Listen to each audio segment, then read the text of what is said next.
Hey guys, what's up? It's CS back here with another installment, and here are my picks for UFC on Fox, Johnson versus Dodson. Alright everyone, for the card that rhymes, it looks pretty good top through bottom. For the preliminary card, you even have Matt Wyman versus TJ Grant, Clay Guida versus Hatsu Hioki, so you definitely have some names on this shit. If you guys want my preliminary card picks, like usual, look for them in the description below. But for that main card, guys, it looks pretty nasty. You have Eric Hope versus Ricardo Lamas, Donald Cerrone versus Anthony Pettis. That could be fight of the night, and if Quinton Jackson is in shape, you know, he might look good against Glover Teixeira. Who knows? But let's start things off at the main event between Demetrious Johnson and John Dodson for the flyweight title. Alright everyone, now this is a really interesting fight to call. On one side you have Demetrious Johnson, super athletic, super fast, really lightning fast double leg takedown, and then his combinations are pretty good. His boxing technically has improved in my opinion, and in transition he's looked really good. You know, a lot of people have been trying to be the bigger fighter against him as of late. That's been able to work by what's-his-face, Brad Pickett back in the day, and Dominic Cruz, and even Ian McCall in their first fight.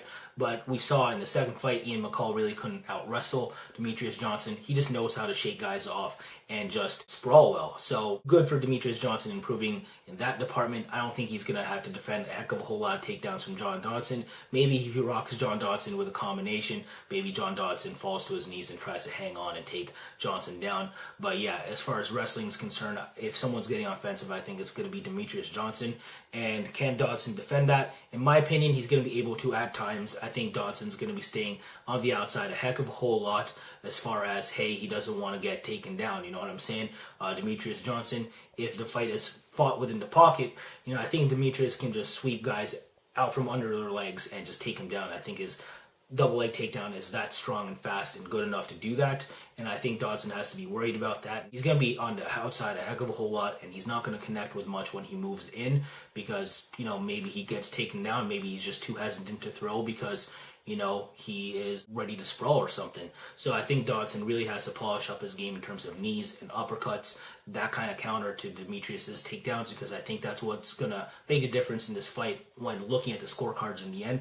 I think Demetrious is going to win at least 48-47. I think he's going to have the advantage on takedowns. And as far as on the feet, I don't think Dodson's going to make it look close enough because, you know, he's not going to let his hands fly because Demetrious is going to be teeing off when John Dodson's wary for that takedown. Don't get me wrong, Dodson's a sick striker, and I think he's going to have his moments at times, maybe rocking Demetrious and all, but I think Demetrious has a good enough chin to eat whatever Dodson throws at him, and he's going to keep on trucking for a 5-round unanimous decision win via 48-47 from each judge at least. So that's my pick, Demetrious Johnson via unanimous decision. Alrighty folks, now let's move on to the co-main event between Quinton Rampage Jackson and Glover Teixeira. Now what does Glover bring to this co-main event? Of course, he's aggressive. He has pretty good takedowns, pretty good clinch game. He can dirty box you in there in terms of just standing up in the pocket with someone. His boxing's on point. Really doesn't get wild a heck of a whole lot. His striking defense could be better if you ask me. But yeah, he has pretty good power. And usually he's on top of you, you know, just putting on that ground pound, if not working for some sort of sub. His jiu-jitsu's on point. Now, what does Rampage bring to the table? Of course, when he's healthy, you know, he has pretty good takedown defense. The guy has wrestling background, so he's going to be able to keep fights on the feet and just counterpunch you. You know, he has pretty good hooks. He can drop you with those and maybe finish you with TKO. Now, is he going to be able to exert that game plan against Glover Teixeira?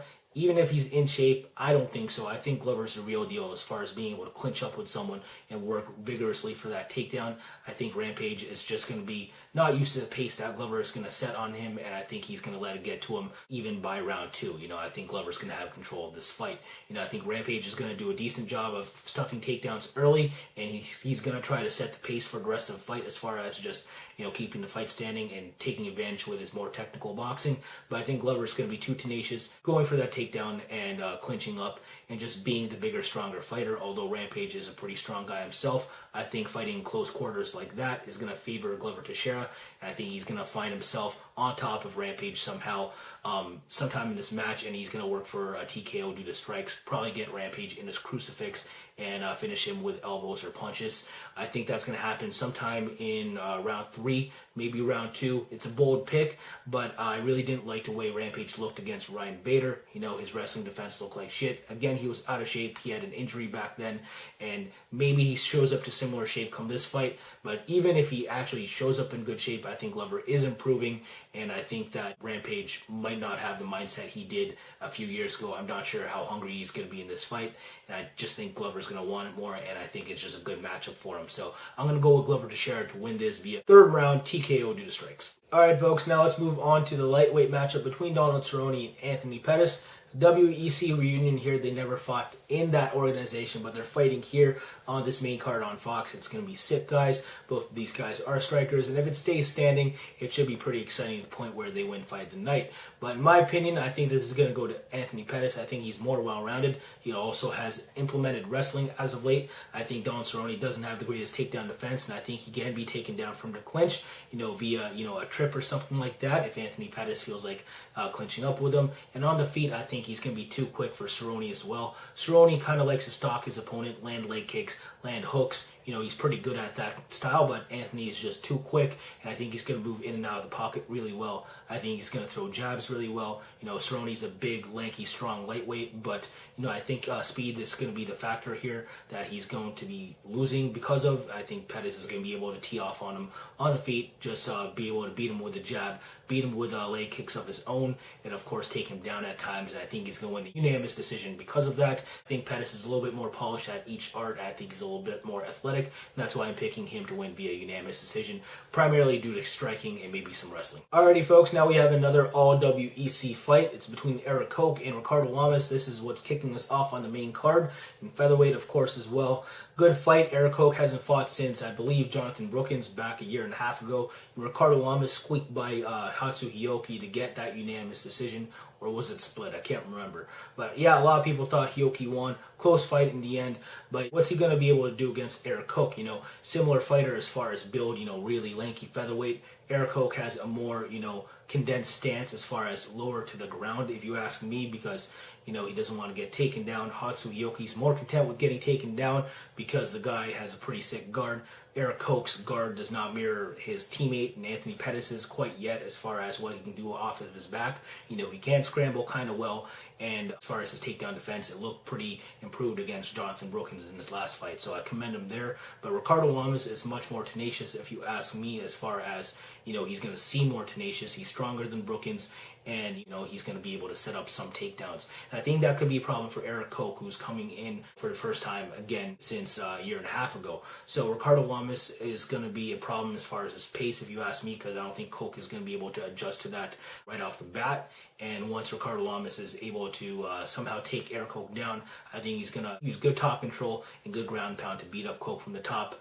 And just try to finish with maybe taking Koch's back or something like that. I think he should be able to out-grapple Koch there. If it stays standing, Koch is going to be able to beat Ricardo Lamas with leg kicks and jabs. He's the lankier fighter. And if he establishes a jab and is able to keep the fight distance, for the most part, then he's going to win this fight. I just don't think it's most likely going to happen after a year and a half off. I think Ricardo Lamas is just most likely going to exert his own game plan and win this via unanimous decision. So yeah, I think it's going to be a real wake-up call for Koch, but I think he'll be back. He's a stud. The guy's really young, and he'll continue to improve. But for now, I've got to go with Ricardo Lamas via unanimous decision by being able to take Koch down, do damage from the top, all that jazz. And yeah, I think that about does it for me, guys. Stay tuned for the card itself come Saturday. I really cannot wait for this one. It should be pretty fun. I might do a review for it, so stay tuned for that as well. Again, preliminary card picks in the description below and along with my social networks, so check those out as well. Thank you for all the support once again. This is for all my supporters, bruise for all my haters, and take care.